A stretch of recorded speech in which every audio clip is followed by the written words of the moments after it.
ನನಗೆ ಸಾಮಾನ್ಯವಾಗಿ ನಾನು ಇಲ್ಲಿ ಬಂದು ಈ ಜಾಗದಲ್ಲಿ ಕೂತ್ಕೊಳ್ಳೋದು ಮಧ್ಯಾಹ್ನ 12-12:30. ನಾನು ಬೇರೆ ಟಿ ವಿಗಳು ನೋಡೋದು ಇದು ಅದಕ್ಕೆ ಮುಂಚೆ ನೋಡೋದೇ ಇಲ್ಲ. ನಮ್ಮ ಬಚ್ಚನ್ ಮಾತ್ರ ಬೆಳಿಗ್ಗೆ ಮಧ್ಯಾಹ್ನ ಸಾಯಂಕಾಲ 3 ಸಾರಿ 15 ನಿಮಿಷ ನೋಡ್ತಾರೆ. ನೋಡಿ ಎಂಥ ಕೆಲಸ ಆಗಿಬಿಟ್ಟಿದೆ ಅಂದರು. ಏನು ಒಂದು ದರ್ಶನ್ ಯಾರನ್ನೋ ಮರ್ಡರ್ ಮಾಡಿಬಿಟ್ಟಿದ್ದಾನೆ.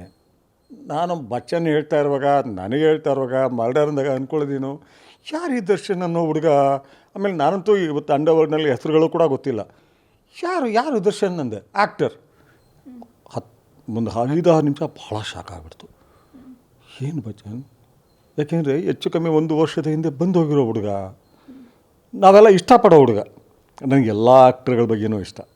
ನಮ್ಮವರು ಅವರೆಲ್ಲ ನನ್ನ ಕನ್ನಡದ ಆ್ಯಕ್ಟ್ರ್ಗಳು ನಮಗೆ ಸೇರಿದವರು ನಮ್ಮವರು.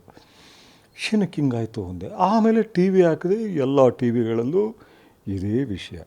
ಆಮೇಲೆ ಆಗಬಾರ್ದಾಗಿತ್ತು. ಯಾಕೆಂದರೆ ಅವನು ಏನೇ ತಪ್ಪು ಮಾಡಿದ್ರು ಕೊಲೆನ ನಾವು ಸಮರ್ಥಿಸ್ಕೊಳ್ಳಬಾರ್ದು.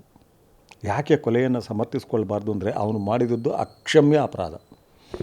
ತನಗೆ ಪರಿಚಯನೇ ಇಲ್ಲದೆ ಯಾವುದೇ ರೀತಿಯಲ್ಲೂ ಸಂಬಂಧ ಇಲ್ಲದೆ ಇರೋ ಹೆಣ್ಣುಮಗಳಿಗೆ ಅದನ್ನು ಮೆಸೇಜ್ಗಳನ್ನ ಕಳಿಸೋ ಖಯಾಲಿ ಬೆಳೆಸ್ಕೊಂಡಿದ್ದ ಅವನು.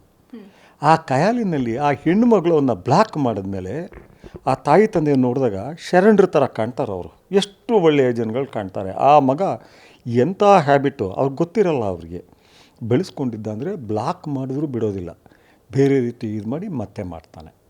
ಮತ್ತೆ ಮಾಡಿದಾಗ ಅವಳು ಯಾರು ಆ ಹುಡುಗಿ ಹೋಗಿ ದರ್ಶನ್ ಮನೆ ಕೆಲಸದವ್ನಿಗೆ ಹೇಳುತ್ತೆ, ಚಿತ್ರದುರ್ಗದಲ್ಲಿ ಯಾರು ಗೊತ್ತಿದೆ ಹೇಳಿ ಸ್ಟಾಪ್ ಮಾಡ್ಸಪ್ಪ, ಬ್ಲಾಕ್ ಮಾಡಿದ್ರು ಬಿಡ್ತಿಲ್ಲ ಅಂತ. ಅವನು ಅದೇನು ಬಂತು ದರ್ಶನ್ಗೆ ಹೇಳ್ಬಿಡ್ತಾನೆ. ಬಹುಶಃ ವಲ್ಗರ್ ಇಮೇಜಸ್ಸು ಇದು ಬಹಳ ಕೆಟ್ಟ ರೀತಿ ಅಬ್ಸಿನ್ ಇಮೇಜಸ್ ಎಲ್ಲ ನೋಡಿ ತಲೆ ಕೆಟ್ಟಿದೆ ಇವನಿಗೆ. ಕರೆಸ್ಕೊಂಡು ಬಹುಶಃ ಕ್ಷಮೆ ಕೇಳಿಸಬೇಕು, ನನ್ನ ಬಳಗಕ್ಕೆ ಸೇರಿದ ಮಹಿಳೆಗೆ ಕ್ಷಮೆ ಕೇಳಿಸಬೇಕು, ನಾನು 2 ಕಪಾಳಿಗೆ ಬಿಡಬೇಕು ಅಂತ ಕರೆಸ್ಕೊಂಡಿದ್ದಾನೆ. ಆದರೆ ಇವ್ರು ಯಾರು ಪಳಗಿರೋ ಇವರಲ್ಲ.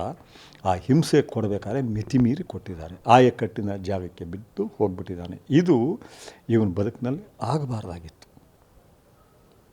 ಸೊ ನನಗೆ ಬಂದ ಫಸ್ಟ್ ಇದು ಅದು. ಅದಾದ ನಂತರ ನೋಡ್ತಾ ಇದ್ದೀನಿ, ಇದು ಹೊರಟೋಯ್ತು. ಏಕದಮ್ ರೇಣುಕಾ ಸ್ವಾಮಿನ ಹುತಾತ್ಮನ ಮಾಡಿಬಿಟ್ರು.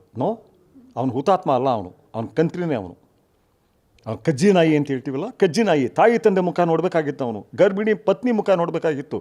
ಈಗ ಬೇರೆಯವರು ಹೇಳ್ತಿದ್ದಾರೆ, ಪತ್ರಿಕೆಗಳಲ್ಲಿ ಬಂತು ಬಹಳ ಜನಕ್ಕೆ ಕಳಿಸಿದ್ದಾನೆ ಅಂತ. ಏನು ವಲ್ಗರ್ ಹ್ಯಾಬಿಟ್ ಬೆಳೆಸ್ಕೊಂಡಿದ್ದ. ಈ ವೀರಶೈವ ಸಮಾಜ ಇವರೆಲ್ಲ ಮಾತನಾಡ್ತಾ ಇದ್ದಾರೆ, ಅವರು ಅದನ್ನು ಖಂಡಿಸಿ ನಂತರ ದರ್ಶನ್ ಖಂಡಿಸಬೇಕಾಗಿತ್ತು. Action started with that. ಅವನನ್ನ ಯಾಕೆ ಹುತಾತ್ಮ ಮಾಡ್ತೀರಿ. ಆದರೆ ಅವ್ನು ನಿಜವಾಗ್ಲೂ ಅದಕ್ಕೋಸ್ಕರ ಅವನ್ನ ಇದು ಮಾಡಬೇಕಾಗಿತ್ತ ಅಂದಾಗ ಪರಿಸ್ಥಿತಿ ಅಷ್ಟೇ. ಅದೇನೂ ಮಾಡೋಕ್ಕಾಗಲಿಲ್ಲ. ಇವರನ್ನು ನಿಯಂತ್ರಿಸ್ಕೊಳ್ಳಿಲ್ಲ, ತಮ್ಮನ್ನು ತಾವು ನಿಯಂತ್ರಿಸ್ಕೊಳ್ಳಿಲ್ಲ. ಗ್ಯಾರಂಟಿ ನ್ಯೂಸ್, ಸುದ್ದಿ ಖಚಿತ, ನ್ಯಾಯ ನಿಶ್ಚಿತ.